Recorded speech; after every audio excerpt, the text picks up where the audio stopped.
Welcome back, everybody. It's another episode of Connect, Share, Prosper. I'm your co-host, Chris Angel, here with your host, Chaz Wilson. Hello, Chaz Wilson. Chris, how are you? I'm good. I'm feeling like I want to present and I need some help. I need some coaching. Yeah, man. Yeah. We're talking about connecting through presentations. Like, how do we give a presentation that really connects? Yeah, you know, the thing is that everyone's going to have opportunities to present. We all do. All the time. Yeah, large groups, doesn't matter. And the interesting thing is sometimes it's a presentation in front of a group where you might have slides or it might be at your chapter, right? You're giving your showcase to your chapter, right? Whatever it might be. I get asked to speak often. I speak at events, and I recently spoke at an event, and there was a handful of other speakers. I went sort of middle of the pack of a 2-day event, right? So end of the first day kind of thing. And as I watched, some speakers did a great job, some really struggled. And so I asked myself, what was it that I really enjoyed about some of the speakers and what did I not about some of the others? And so maybe I'll just share a few thoughts, Chris, and that I think are helpful when you're trying to give any kind of a presentation. Right. Number one, be you. You got to be you. And when you're trying to be somebody else, it's going to fall flat. Yeah. Right. If you're not funny, don't tell a joke. If you're not funny. Yeah. You know, it's like the comedians, you know, or you try to rip off a comedian's joke and it doesn't come out the same way. It's kind of like, well, I guess you had to be there. It wasn't that funny. So you gotta be mindful of that. So be you. That's where the authenticity comes through. And if you're authentic, people will connect with that. That's number one. Number two, be prepared, man. We saw somebody there, my team was there, who had like this note. It wasn't even a notebook. It was like 5 stapled pages, you know, and they're up on the stage. Okay, so here's the 10 things you need to do. And then it's like, you know, they flip number 1. And I'm thinking, do you even know the 10? Right. Like, it makes me feel like these are just something you printed off the internet and you're sharing with me. Like, how committed to these 10 are you? If you don't know them off the top of your head. And if you can't remember 10, you probably should only tell me 3 if you can remember those. That's a great point, by the way. Sorry, just on that, like less is more sometimes. Like, I would rather that you do 3 without notes where you're fumbling through the notes than 10 trying to give me extra value with 10 and you don't remember where you are in your presentation. It was clunky, right? It's just nothing but clunky. And so here comes the point of this. And I think this is probably the biggest thing of all. I think presenters try to convince you that what they're telling you is right. The listener only wants to know you believe what you're saying.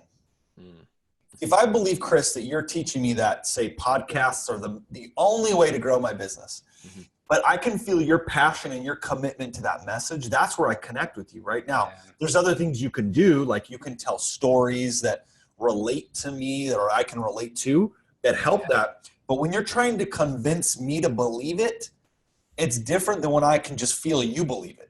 I can come along that journey with you. Yeah.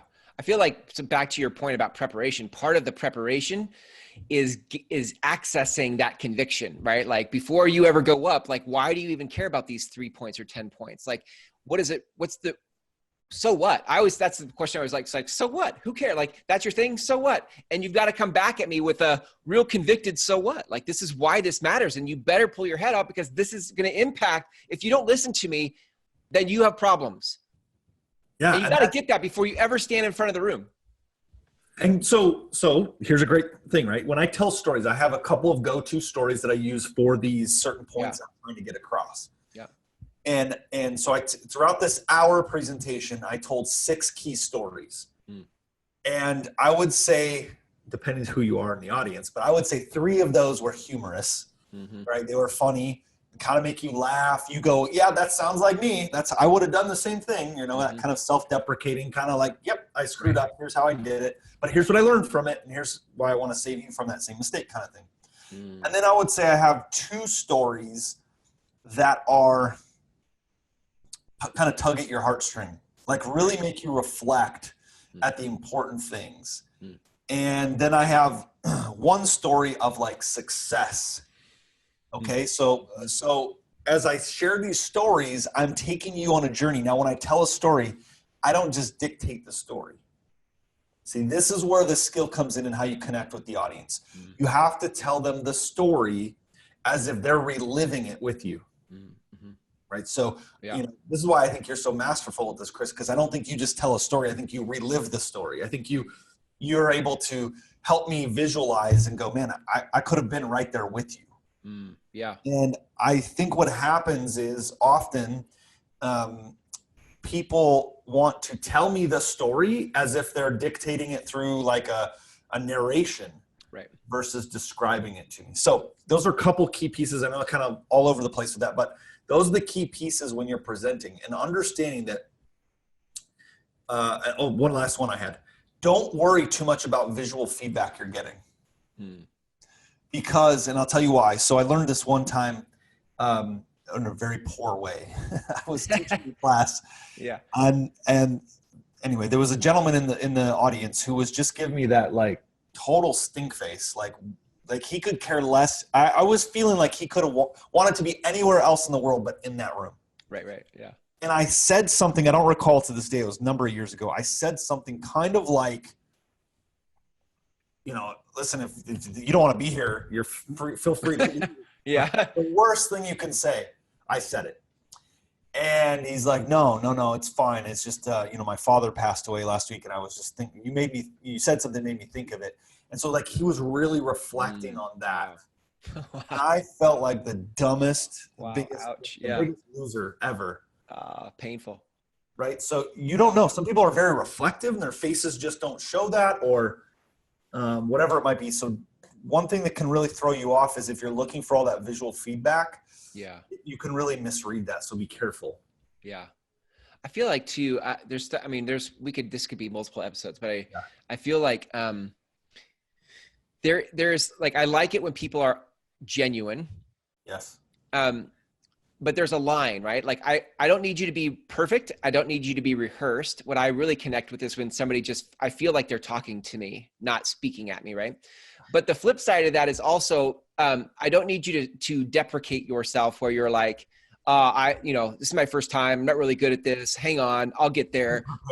Like, don't give me all the commentary. Like, just a hack, just a trick. If you could just filter, just stop saying that stuff and just be with me.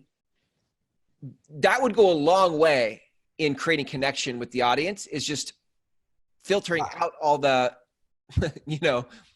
deprecating thoughts. I'm glad you said it, and I almost forgot it because I say that so much. It's one of those, like, I kind of forgot because I say it so much, like with my team and when I'm training all the time, I'm like, don't stand up and tell people you're not a good speaker. Right. I immediately go, I don't want to listen to you. Why am I here? Why am I giving you 10 minutes of my life or whatever it is? Right. Or to your point, like I've even had people who said, I just remembered this morning I was supposed to give this presentation or this showcase in my chapter, and so I'm not really prepared. Why would you even say that? Right. Yeah. And in what way does that benefit you as a presenter in any way? None. Yeah. None.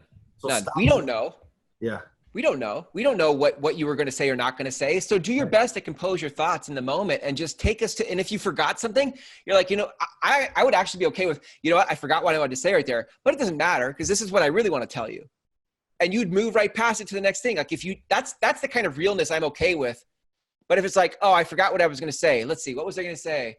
Shoot, I'm so stupid. I should have practiced this more. Yeah. That kind of stuff. But anyway. Yeah, so I think there's several key nuggets there, right? Yeah. Be genuine, be yourself, but don't overdo the, like, you don't deprecate yourself. You don't put yourself down so much that you just are like, who's going to want to listen to you? Right. Right. There's being authentic, and then there's just being like you've put yourself in you're positioning yourself not in a position of authority. Right. Yep. People the reason to listen to. And it's those simple things. Again, there's some language things you can do when you're there, like, I'm so excited to speak to you, or versus I'm so excited to be with you. Mm-hmm. It's just little things like that you learn over time to do to connect to the audience. I love, this is a little hack too as well. I love to visit with people in the audience before, if I can at all. Yes, that's great. Yeah. One of the ways I'll do is I'll say, if I'm using an example, I'll say, and Chris in the back, or so-and-so, you like, use those two names as an example. People love that you now know people in the audience. If it's an audience you're not typically speaking in front of. So those are just small, simple things. And I know our members, Chris, sorry to cut you there, but our members often get off opportunities, whether it be chambers or different organizations, reach out to them and say, hey, would you come present something about networking or business or your business or whatever it is? Mm-hmm. And they'll reach out, or I'll talk to them and say, how did it go? And they're like, man, I really struggled with it. It's not like my chapter where they know me. And I said, I know, because they have connection with you. You have to go build it cold with them. Yep. And that's a challenge. It's so good. I'll do that too. Before, while people are coming into a room, I'll go talk to them because I want the connection. That always makes it easier for me. And if I can't get that first, then I'll do things like the hacks. I'll be like, how many of you, and I'll actually raise my hand so that they raise their hand. How many of you have been in business for over 5 years? Anything that creates the interaction, because I know they're with me. Just like you're talking about, like just creating connection as a hack. Yep. Yeah. So it gets them with you right away. You need to get them with you. And I think that's the key. I wrote down something with our team to this group. And there was 2 people in particular that kept saying, so if you do this, just please be careful. They said, well, here's what you need to do. And you need to do this, and you need to do that, and you need to do this. And before you get done, you feel like a 2-year-old, like, what do you mean I need to do all this stuff? Mm-hmm. And especially when you're reading it off a paper, like it's not inherently yours, and I need to do it. So be cautious of how you give direction. That's good. When you're teaching. Yeah. So good. And then maybe if I can just add at the end, like, if, go do it again and again and again. Like some of this is repetition and practice. Like the more you practice, the better you get. So, if you're going to do one presentation a year, it's, I don't care how much you prepare, it's still not going to replicate the actual thing. So you just got to do a lot of it. And you should plan your end first. Oh, how do you want to end it? Because so many people plan it, and then you can tell, right? You watch it and they go, how are they going to wrap this? Or they just keep going because they don't know how to end it. They did a really good job teaching you, and then now it's trailing off because they can't figure out how to end it. So come up with your end. How are you going to, bam, right out of the end this thing? Yeah. Drop the hammer and then walk away. If you have that, then you can back out of that really easily. Yeah. So good. Just like we can keep going, but because all the ideas keep coming out. I love it. But that's enough for now. Like, I think you guys listening to this can go to work on, re-listen to that and go back and audit like your last time you presented. What things did you do well? And what things, based on what we kind of said today, could you improve and try next time for sure? So as if people want to jump into a chapter at Master Networks or start their own chapter, where do they go? Well, so this is why it's so important, right? Because we practice this stuff every week at our Master Networks chapters, whether it be 1 minute, whether it be 10 minutes, given the different opportunities. So go to masternetworks.com, check us out, come visit a chapter, get an opportunity to stand up and just start where you are. If you're worried about, man, I don't speak a lot, that's okay. Yeah. Start where you are, and that's the beauty of Master Networks. So come check us out at masternetworks.com. Awesome. Guys, thanks for your time today. Catch you next time. See you. I think well, Chris.